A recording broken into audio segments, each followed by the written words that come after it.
In this video, I'm going to show you how to create incredible quality UGC content using the latest AI models such as VO3 and Sora 2. We're going to automate the process using an app called n8n.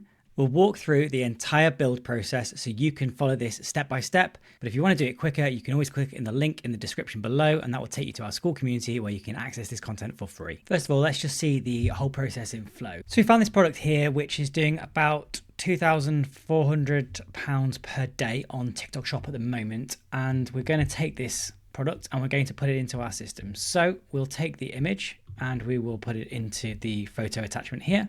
And then we'll fill out all of the different sections of the form. So the product is Collagen Glow Up Powder.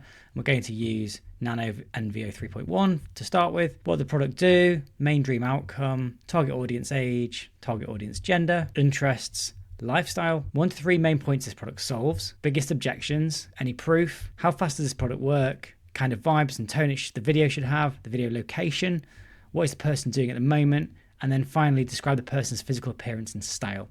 So you can pause the video. I'll just go back to the top and give you a second to see all of the different columns, but this will be available after the video. So if you do want the whole thing, go to the link in the description below and the template will be available there. But you can see here, I've just populated this with some information about this actual product.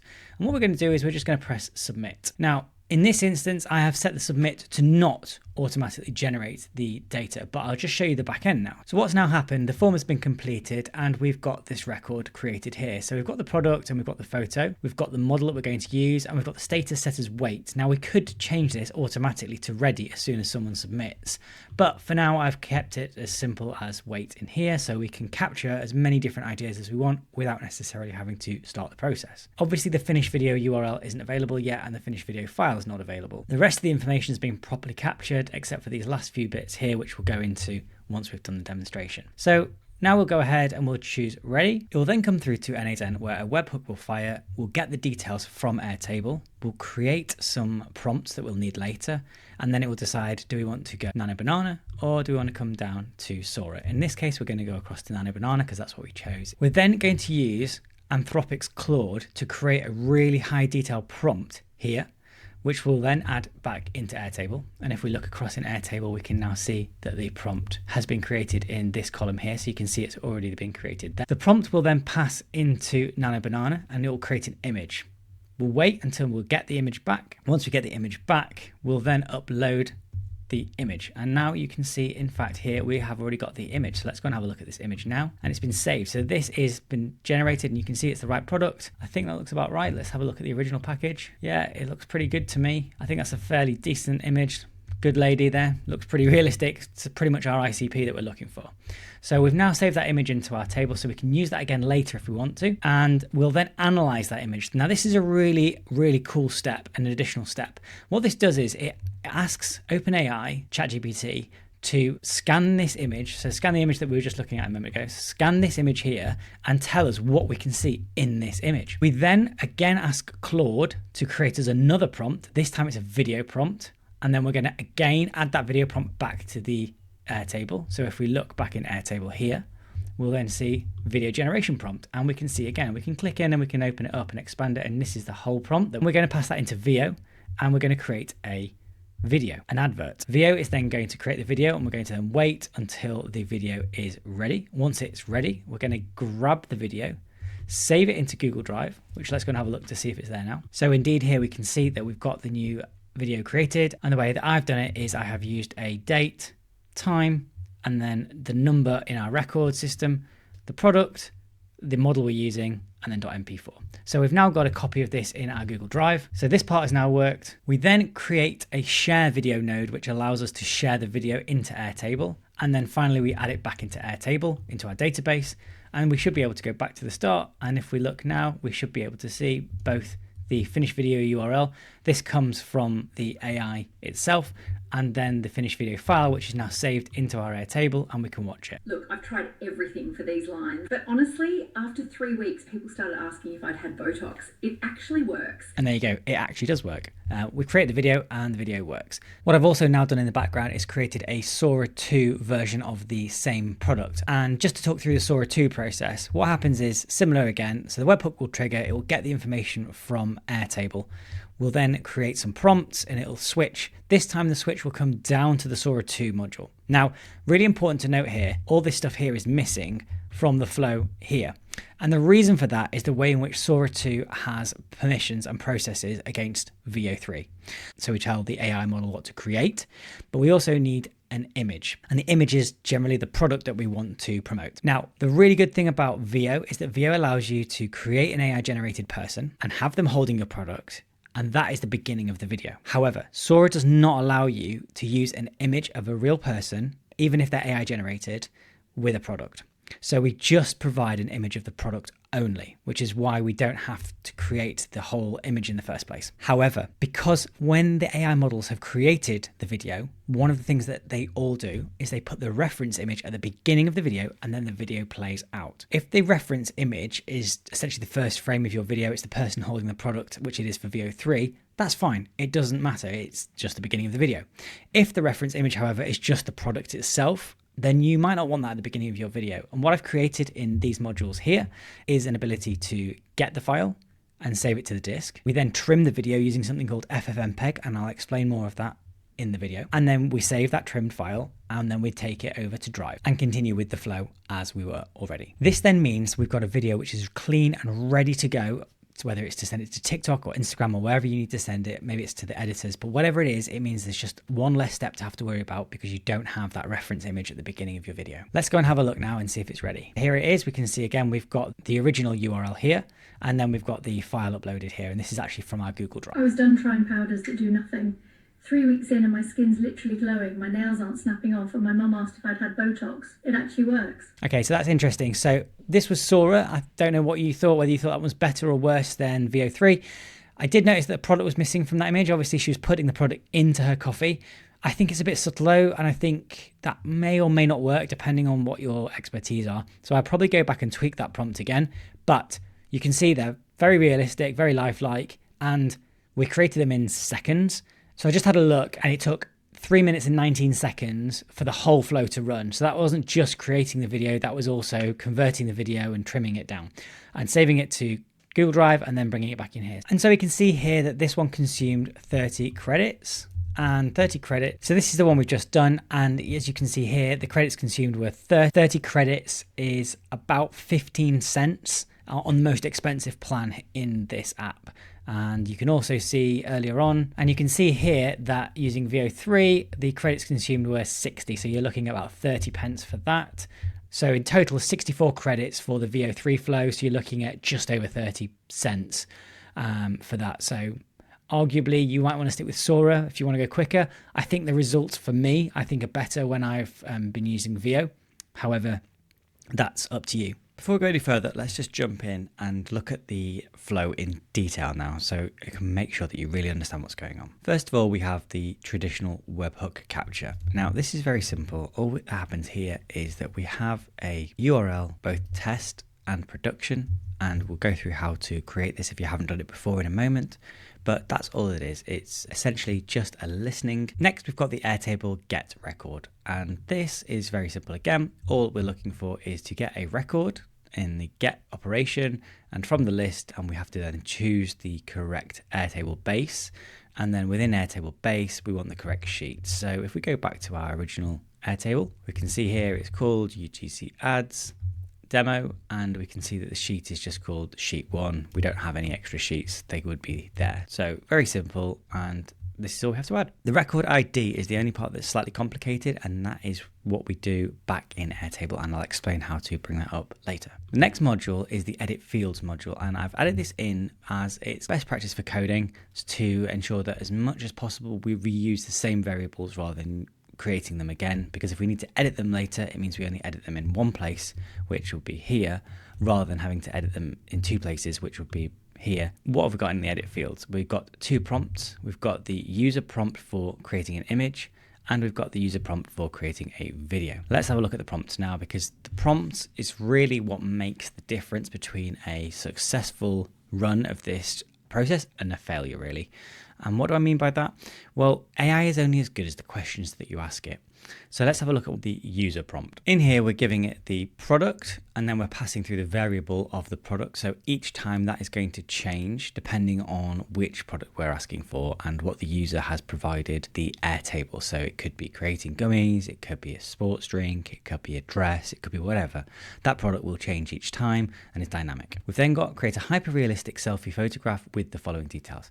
And now I would say that you can absolutely copy this, and if you download the template from the community, then you will get given this full wording included. But it may not be best for you. You may find that actually you can provide a better quality image or images which are better suited to you by changing this prompt slightly. So please do play with it and see whether or not you can get better images or images which are perhaps better suited to your needs. So in here we've got the person, and then we've gone for the age, gender, interest and lifestyles. We've got a specific description of them. We've then got the emotional state, the settings, the location, the activity, the lighting and the background. And as you'll notice here, the lighting and the background never change. So these are static. I don't ask the user to provide lighting and background details. But again, you could do that if you wanted to add an extra column into your Airtable and then add an extra field in your form when you ask your user for the information about the video that they want to create. You could absolutely do that. And again, here we've got the person interaction. So the person is holding obviously the product. And again, if you don't want the person to be holding the product, but you want them to be standing behind the product, or you want them to be standing next to the product, or whatever it is, or wearing the product, you'll need to change this depending on what works for you. Composition, so how the composition looks, static, and then the authenticity markers. So casual clothing appropriate to, and then we've dynamically generated the type of person, interested in, what they're interested in, and a couple of imperfections to make it look more realistic. And then real world environment. And that really is the user prompt that we're going to use to create the image for the Banana and VO3 model. We've then got the video user prompt. So in here, we'll see again, a very similar process, this time to create the video rather than just the image. So this is used in both the VO3 model and in Sora 2, depending on which way we go. So we've then got the product, the context, the target audience, the pain points and objections, credibility, video specifications, and then we've got the dialogue framework. And again, all of these things are dynamically generated, and all of these use the variables from n8n. And the final sentence I've added at the bottom, the dialogue must be natural, conversational, and fit within 8 seconds, approximately 20 to 25 words maximum. So before we go any further, let me just dive into the actual flow now and talk you through step by step how we've built the flow and what it does. So you remember that step 1 is we get our customer or ourselves to fill out the UGC creator form here, which then populates the table in here. And once the table in here is populated and the status has moved to ready, that will then trigger a webhook via the automations tab, which looks like this, where we've populated a webhook down here on the left, which then triggers this webhook to be receiving the database. All the webhook provides is the record that we've just sent. What we then do is we go back to Airtable and we say to Airtable, in this base, in this sheet, get the record ID from the webhook. For example, on the very first one, we demonstrated the Collagen Glow Up Powder with Nano plus VO 3.1. If that had been set to status ready, we would then have received a webhook which looks something like this. And you'd see down here in the query, we'd get the record ID, and I've also added the number, which is our local ID, and the product itself. And again, this is just useful reference, but you don't need this. The only thing you really need is a record ID. And again, in the Airtable node now, we can see that we've got the record get, UGC ads, sheet 1, and now we can see we're pulling the record ID from in here up to this table here. And if we execute this step now, we should get the whole record. And in this case, because we've already populated it before, you'll see that we've actually got extra fields filled out, such as the image prompt, the video generation prompt, and we've actually even got the image itself and even the video further back here. However, we wouldn't have that if we were just doing this for the first time. And what would then happen is we could then trigger the next node, which is the edit fields node. And in the edit fields node, what we can see is we have got 2 prompts. We have got a user prompt for image and a user prompt for video. Now, the image prompt is only used if we are going to use Nano, Banana and VO3, and the video prompt is used for both. So if we just execute this step, what we can now see is that it's taking the details that we've provided from the form, which have gone to Airtable, and it has then populated a prompt. And the prompt is essentially all the information about our product in a way in which AI is going to really understand it. And you can see here that we've used all of the placeholder values. So for example, JSON.product, which is pulled across from this value here, and eventually then is populated, as we can see there. So exactly, as you can see, collagen glow up powder to the placeholder, and then it actually populates it. And what will happen is this result will get used later, and the same for this one. So we're populating a detailed user prompt, which is very specific to each item that we want to make a video for. The next module is a switch module, and this simply is confirming to n8n, do we want to use nanobanana and Veo 3.1, or do we want to go down and instead use Sora 2? And this is entirely based on which of the models we've chosen here in the dropdown, and then it's passed through. In this case, it should go through to Nano, which it has done there. It's gone green, which is correct, because in our get UGC details, we'll see that this field here is Nano 3.1. Now, I'm just going to pause for a second here and discuss the difference between the two different models. Now, the reason why we have so many extra nodes in nanobanana and Veo 3 is that we have the nanobanana process, which is all of these extra nodes which aren't needed in Sora. And we don't have to use these in nanobanana and Veo 3, but I actually think it makes the video a lot more realistic. So what happens and why have we got the difference? Well, first of all, it's mainly because of Sora. So Sora will not allow you to provide a reference image to create a video with a human in it, even if it's an AI generated image, whereas Veo 3 will. So what we do before we actually create the video in Veo 3 is first of all create an image in nanobanana, and that's what happens in this module here, and then we receive it in this module here. But before we create the image, what we actually do is we actually use AI to help us to generate a really high quality prompt, both the system prompt and a user prompt, as well as the image of the product we want to use. In this example, I've used Anthropic's Claude model, the 4.5 sonnet, and it's really good. And what we'll see here in a moment is that we've created a prompt to create the image. So let's have a look now. So here you can see that the user prompt is very basic. It's just a placeholder, and that's because we've already created it in this edit fields module. So we're passing the prompt through to the nano image prompt. And we've also got a system message. The system message is different to the user message. The system message is a bit like if you think of somebody working at KFC or McDonald's, system message would be something like, this is your job, this is how you do all the different roles that you perform, and when a customer comes in, you ask them what they want, you make them what they want, and then you get on with it. But the user prompt is the order that each user wants, because each customer in McDonald's is not going to order the same thing. So actually, as the customer services person in McDonald's, you're going to have to make each person's order slightly differently. Although your job is the same, the order is going to be different. And that's the important thing to delineate here. So the system message never changes, the system prompt, and that is here. I'm not going to go into huge detail on it here, but you can read it yourself if you want to pause the screen. Or again, if you want to get the template with it all pre-populated, the link is in the description below. Join the community and it's there for you for free. But I will quickly talk through the headlines because I think it's useful to understand. I've given a broad overview of the job and the role of the AI agent.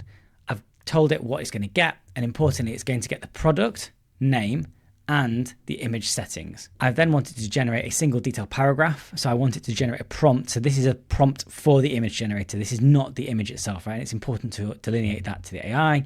And then I've explained the core requirements, human subject, product integration, composition, the lighting, authenticity markers, and the technical specifications. I've then finalized it by explaining the format I wanted to come out in, an example structure, and some critical reminders. So if we execute this step now, we can see here that Claude has generated a prompt which we're going to pass over to nanobanana. The next step is going to be to update Airtable. So if we go back to Airtable a moment, we've actually already completed this, but you can see here that we've got the nano image prompt, and I've actually saved it in here already. Now this is the old one, so we're going to go through the whole process again. So we'll actually create a new video, but I just want to show you that this is what's already created. And the reason we do that is so that we've got a record of where we are in the flow. So if we go into Airtable, we can see, okay, the image prompt has already been generated and populated, so we're at least this far into the flow, but also because if we want to use that prompt again because it produced really good results, then we've got a record of what we did and how we got there. So we'll execute that step now, and you can see now we have updated and that has succeeded. So all we've done is we've taken the ID, the record ID from the very first node here, and we've passed it over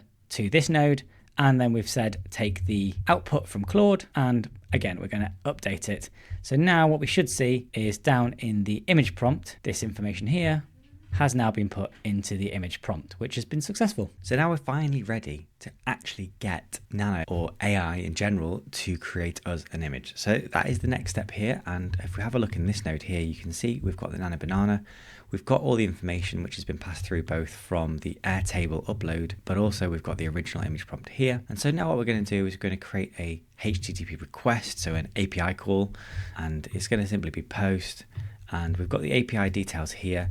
If you need to understand more about this, or you want to delve into it, you can head back over to Kai, and we can go into the documents here. And you can see we've got the documentation for VO 3.1 here, and we've got the file upload API, and we've got the common API. So these are the ones that we're going to be using, and you can dig into it. But I'm not going to go into a huge amount of detail, because as long as you copy what I've got here, that will work. But obviously, if you want to understand and develop a little bit further beyond that, then head over to this documentation here. Again, the authentication is the generic credential type, and the auth type is going to be a header auth, and the header auth is going to be my newly created Kai AI. So if we click on that here, you'll see we've just got the word authorization in the name, and then the value has been pasted from back in Kai.ai, where we go over to API keys here, and you can then just press the copy button here. We don't need to worry about sending query parameters or headers, but we do need to worry about sending the body, and we need to use JSON. And then inside the JSON, it looks just like this.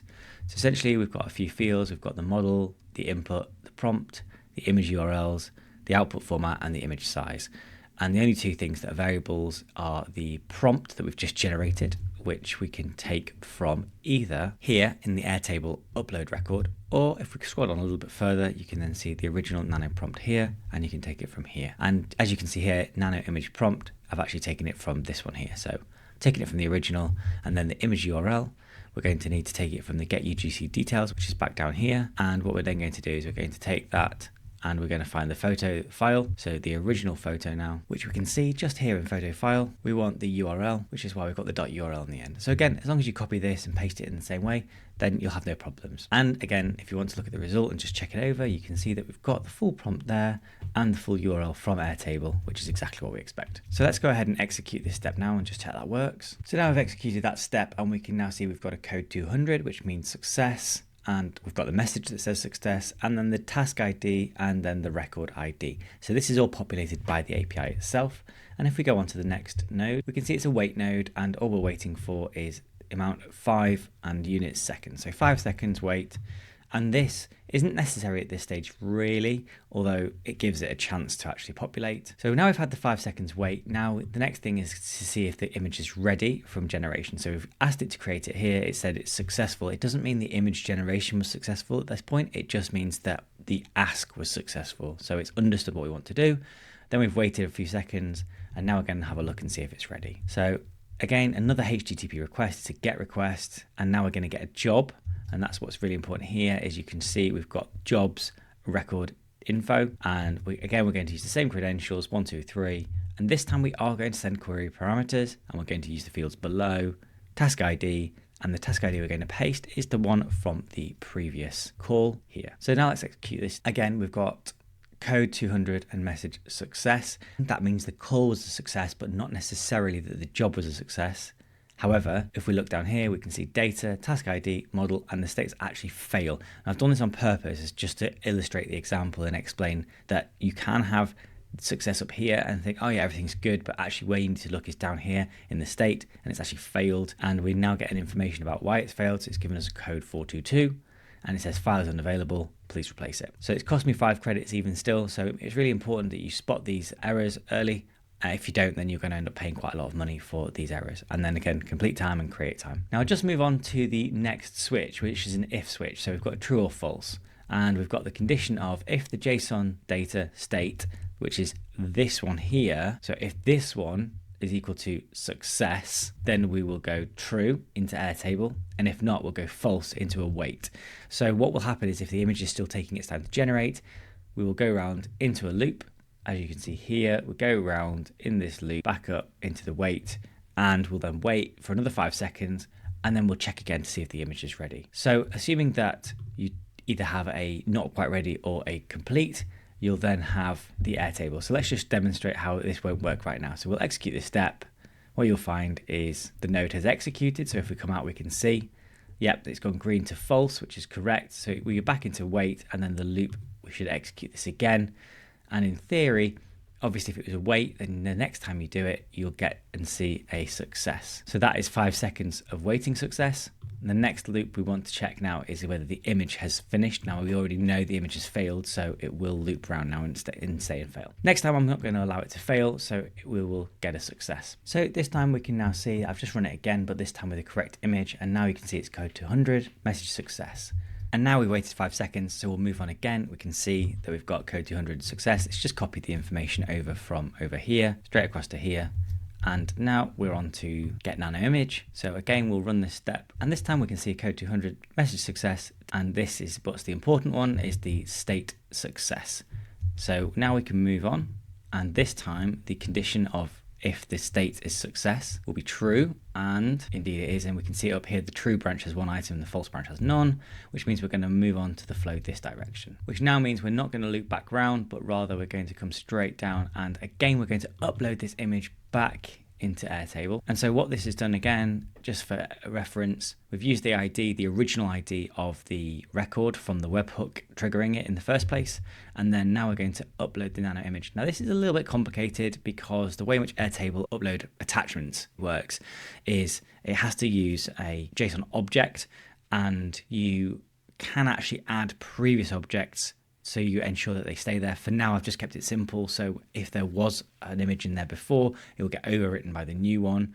This makes sense because the flow is expecting only one image later on. And if you had more than one image, you might not necessarily get the right image for your flow. So I've limited it to only ever have one image in that record. So in here, we'll only ever get one image saved, whereas you can actually, by Airtable's rules, you can have multiple files saved in the same column.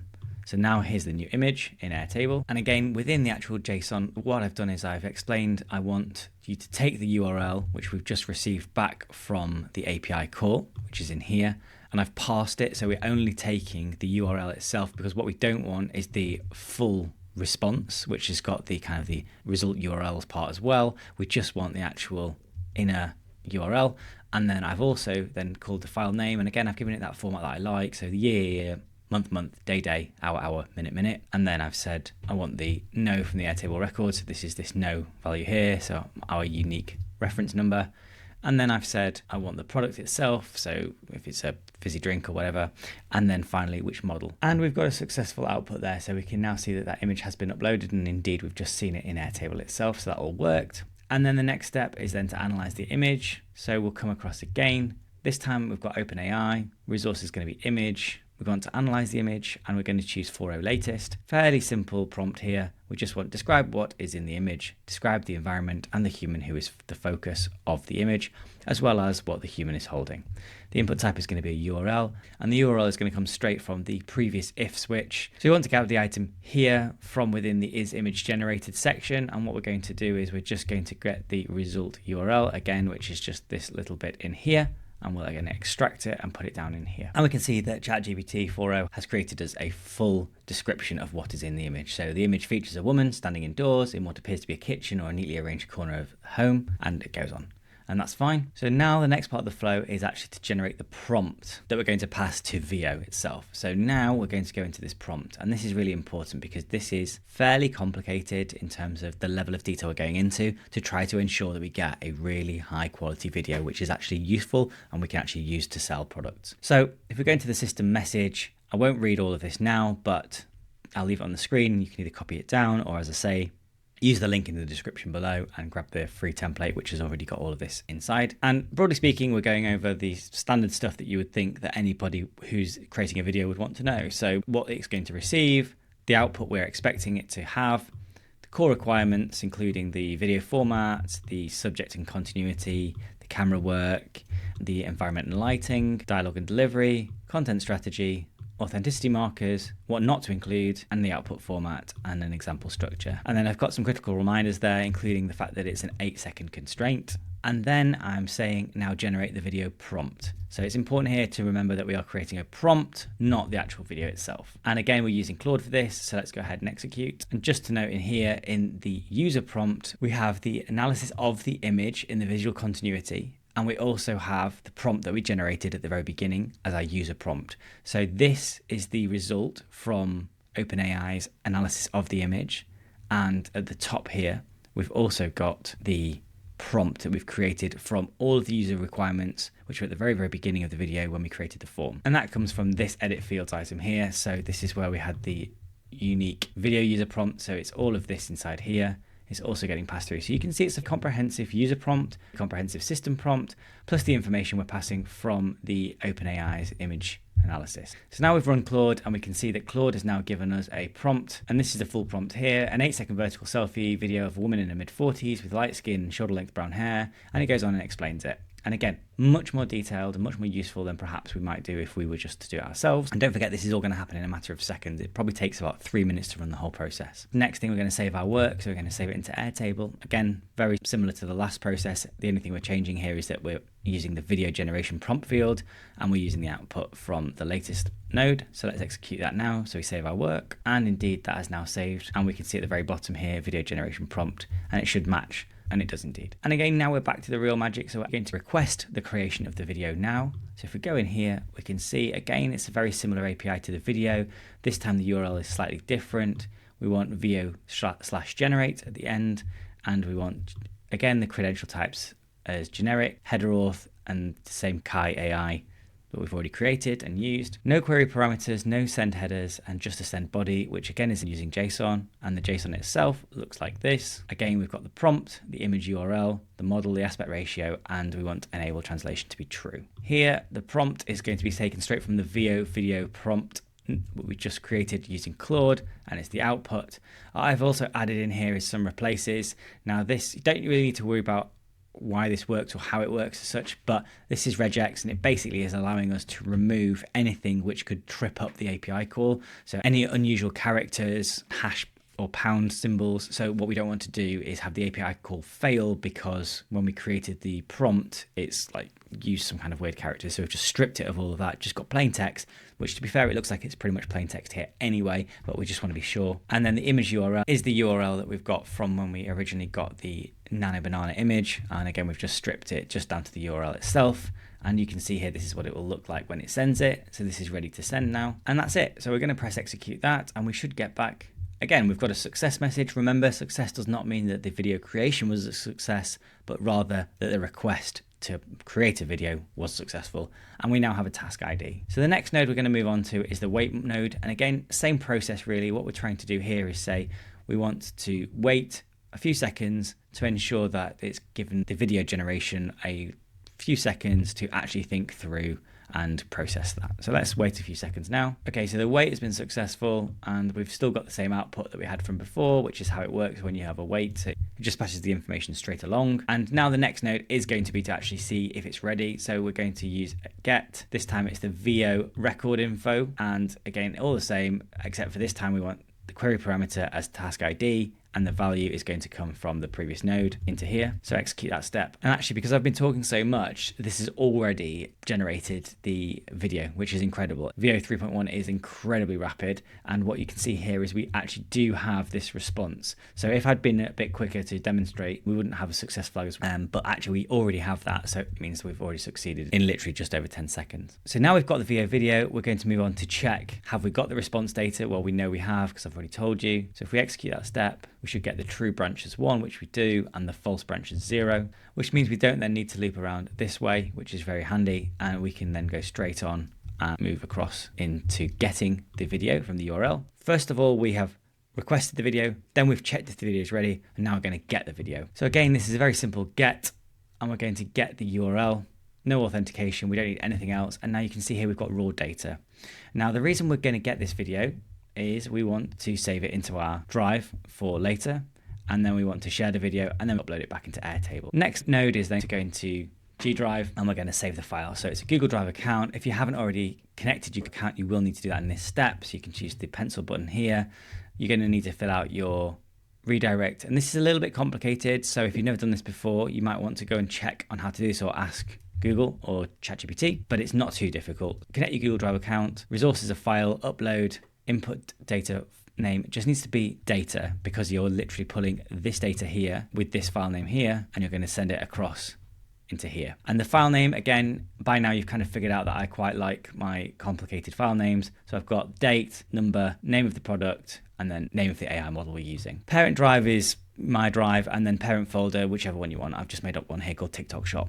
And we can execute this step now to check that that's worked. And we've got a result there. So now that's been successful, and we can see that the name's been created with the correct type. And if we want, we can go into Google Drive and check. And here indeed we have the latest video created. Next, we're just going to automatically share the file. So again, Google Drive account, resource file, operation share by ID. We're going to use the ID that we've just pulled in from the last node, which is here. Permission, we're going to have role as reader and type as anyone. Obviously, you can set your permissions however you want, but for me, these videos aren't particularly sensitive. In fact, they're adverts, so we want everyone to see them eventually, so I'm not too worried if somebody did trip across it, but it's highly unlikely. Execute the step, and again, we can see that's been successful here. And the very final step in this flow is then to upload to Airtable and save that file. So again, we're using Airtable, resources record, operation to update, same base, same sheet, map each column manually. We're going to still use the ID. Again, we're using the webhook item of the record ID, and this time we want to update status to finished. I personally use the finished video URL as the URL from when we get the video from the actual Kai AI itself. So the result URL, I add this one into the finished video URL. So this gives me the kind of like the raw original file. But if for some reason Kai deletes it or loses it, whatever else, then we've got the actual video in our drive as well. And the finished video file is then uploaded into Airbase from the web content link here into the finished video. And again, we need to use a special notation here. You can't just, it's not just text, so you need to make sure you've used the URL, put the URL in, and then the file name, and then give the file name whatever you want. This should really be, if I was going to do it properly, would be my correct file naming convention again. So you can use that, or you can call it whatever you want. Finished video, doesn't really matter. That's entirely up to you. So you should be able to go through and check that it's executed. Here it is in here. Let's click on it now. I was skeptical too, honestly. But after just 3 weeks, my nails stopped breaking and people started asking if I'd had Botox. So there you go.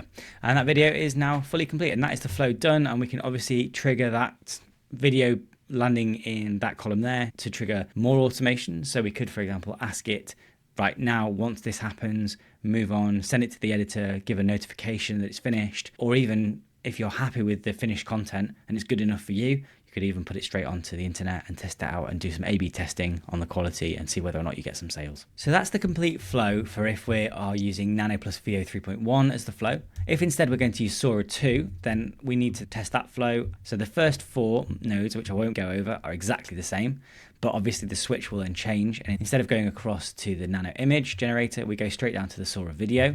And again, just to remind you, the reason why we don't have the image generation section here, but we go straight to Sora video prompt, is because we can't put an actor in the actual image for the video reference for Sora.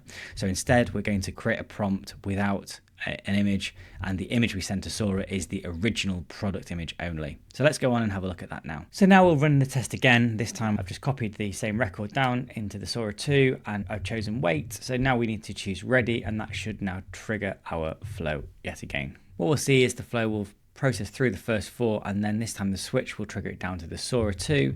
And in the Sora 2 node, what we're going to see here is that the user message is going to be pulled from this field here, same as it was for this one. The system message again is static, and it's the same message that I've used for VO3. We'll then go ahead again and add, and this is exactly the same as this node, so I'm not going to go over it. And this time we're going to request a Sora video instead of a VO. So again, the nodes are very, very similar. Again, we're using the Kai AI and we're using the jobs create task, but this time in the model down here, if I open it up, you can see that the model we're using is the Sora 2 image to video, and the prompt is going to be the same user prompt, and the image URL is going to be the image from the original Airtable image, so the product image, instead of it being the image that we've created by Nano Banana. After we save the video, we're going to then wait again, and then we're going to get the video if it's available. And if it is available, we're going to move on. And if not, we're going to come back to the wait. And that's all the same again. So again, if I just show you, it's actually pretty much exactly the same. This time it's a record info, and we're just going by the task ID to understand if it exists. Wait is the wait node. And then in HTTP request, we are then requesting the URL from the successful Sora. But this is the part where it's really important, because the way in which Sora and all AI video generate work is they use the reference image as the first frame, first couple of frames, and then the rest of the video. So if the first frame is the person holding the product, then the video just carries on naturally. But if the first image that you've given to the AI model, as you have to do with Sora, is just an image of the product, you're going to have like a couple of frames of just that product and then straight into the actual video. Now for me, I don't really like that and I'd like to trim it, but it's quite hard to do in n8n. So what I'm about to show you, you can absolutely do in n8n yourself, but you can only do it if you self-host n8n.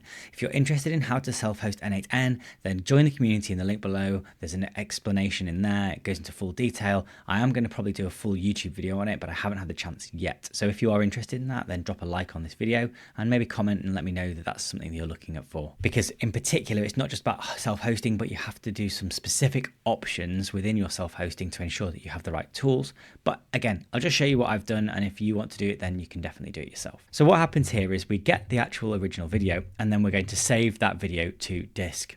So I've just put it into temp input underscore and then whatever the task ID is. So now we've written it, because what happens is when we get the request, it actually holds it in n8n's memory. Now we've put it onto the hard drive. And then from the hard drive, we then want to execute this trim video. So what we're going to do is a command called ffmpeg. It's not too complicated, but basically I have told ffmpeg, I want you to trim the video and I want you to create a file called tmp output instead and convert it. Once we've saved the trim file, we then need to get the trim file ready to pass it into Drive again. So all this node does is says read the file, and then it provides it ready to pass across to Google Drive. It's the same again, it's file upload, data, and then the file name into my Drive and TikTok Shop for me. So all these three nodes are the same as the previous flow: Drive, share, and upload into Airtable. And then once completed, we should find it's been uploaded into Airtable, and we can see here the new file has been added along with the finished video URL. And we can click on the video now and we can see it's uploaded. We can press play. I was so done trying powders that did nothing, but honestly, 3 weeks.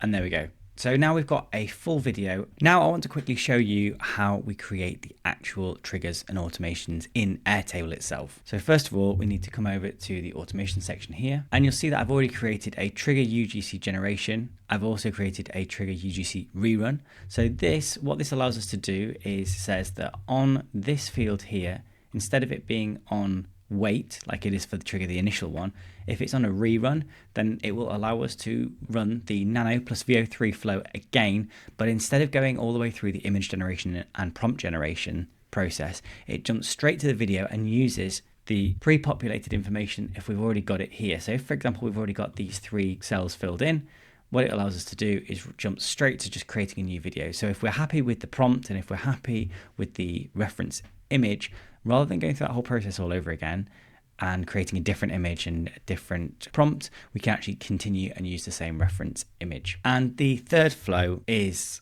telling us what we want to do with the form once it updates. And this allows us to do one of 2 things. So here we've got the form, and on the form submit button, at the moment, I have set my automation to say, wait.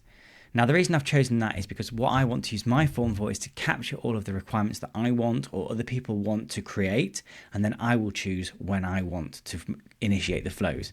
And I will do that by coming into the Airtable table here, and I will look and I'll see, okay, all these ones are finished, and then if their new records have been created, they will all be in the status of wait, and then I will choose manually to come in here and move it up to ready. However, instead, you could choose that on submission of the submit button, automations will automatically trigger and update the status to ready. That will then immediately trigger the whole n8n flow and allow the process to happen entirely automatically. The only danger with this is if you've got a public form and somebody does find it, they could essentially generate a ton of videos and burn through all your credits, and it's unlikely, but at the same time we don't really want to encourage that. One way around that, of course, is to ensure that the form is not entirely open, and instead of choosing up here share form and anyone on the web, you could just change it to anyone at domain or only users with the base. So that would be the easy way of solving that, and then you can just allow people in your organization or people with access to the Airtable itself to just be able to use the form and create those. So the first and most important automation is to actually trigger it. And this is a fairly simple automation. We essentially start off by asking when a record is updated. We then say if the status is ready, and then we get the record ID. which is the Airtable record ID, and we pass it to a webhook. And we also pass the number and the product, if you remember, are back in the Airtable here, and the first two columns. Now we don't need to pass these. I just pass these because I think it's helpful. So if I need to debug the webhook, I can understand what's going on. So let's quickly now build out this exact flow, and I'll do it from scratch just so you understand how we do it. So first of all, we'd go to create new, create automation, and we would then choose when a record is updated.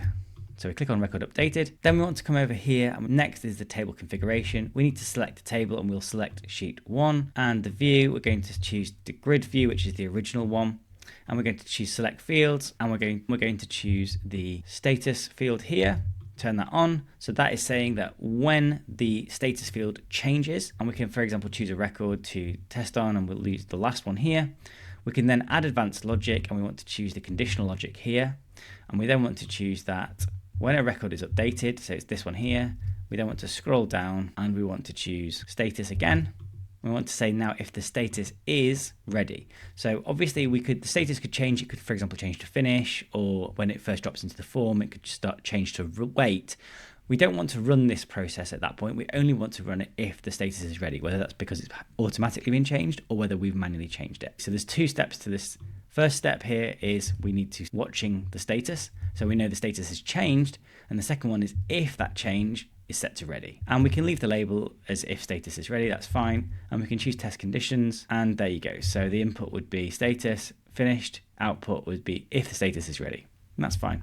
So in this case, it fails, and that's exactly correct. So now we want to add an action, and we want to run a script. And we need to come over here now to add input variable.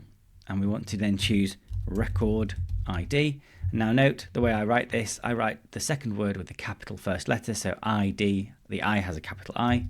And now we want to choose value in here, and we want to again scroll down, and it's actually the first of insert value from field, so it's just this record Airtable record ID here. We click it, and then we've added it.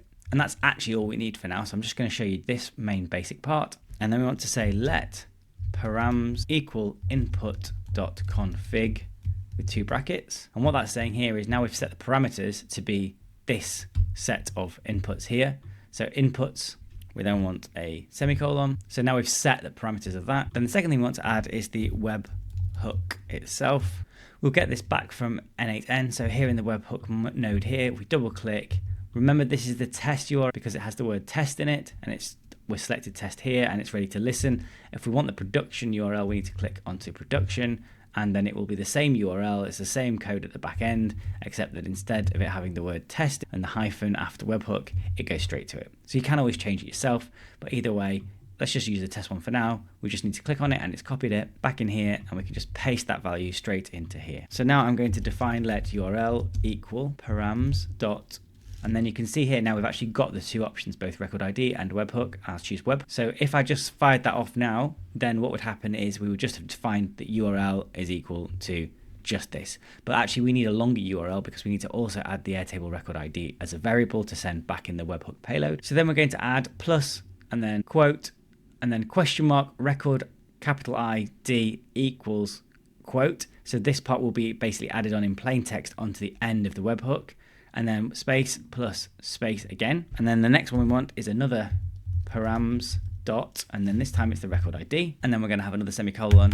And then we're going to have fetch, open bracket URL, close bracket, and then a final semicolon. And we should be able to test that. So if we go back into n8n, we can choose listen for test event. Back in here now, we can listen for test event, but only if we've used the test webhook, which we have used here. So that should now work. So if we press test, the test ran successfully. So let's see if it really did. And there we go. We have all the information, and most importantly, we have the record ID, which is the thing that's most important. And if we wanted to, we could lengthen the query, so we could add another variable down here. So for example, if we wanted to add the no in, then we could add that very simply by coming down here, choosing no, and that's now passed as a variable. And if you understand a little bit of coding, you'll understand that it's quite a similar process. So now we want plus double quote ampersand no equals double quote and space plus space, and this time we want params dot and then no. And so we can continue to tack on as many things as we want on there, but ultimately the main one that we need is just the record ID. Then we would choose finish editing, and when we were ready, we would then click up here and turn the automation on. But as this is a duplicate one, I'm just going to delete it. Similar process for trigger the rerun, except that the process triggering on ready, it instead triggers on rerun, and of course the script goes to a different webhook, which is really important because if it doesn't go to a different webhook, it's just going to go to the same process and do the same thing anyway. So we've updated the webhook, sent it to a different flow. My new flow looks much more basic, as you can see. It's essentially the second half of the Nano Banana process. It just goes straight to video and then gets the video, uploads it into Drive and then into Airtable. And then, as I said, the third option is simply when a form is submitted, update the record. And all we're going to do is update, and we're going to change the status to whatever we choose to change it to, in this case, wait. So that's pretty much it for today's video. If you found that helpful, I'd really appreciate you dropping a like on this video. It just tells me that this is kind of video content that you guys are interested in and want to see more of. If you do want to learn more, then you should jump into the AI Freedom Finders community, which the link is in the description below. And I look forward to seeing you in the next video.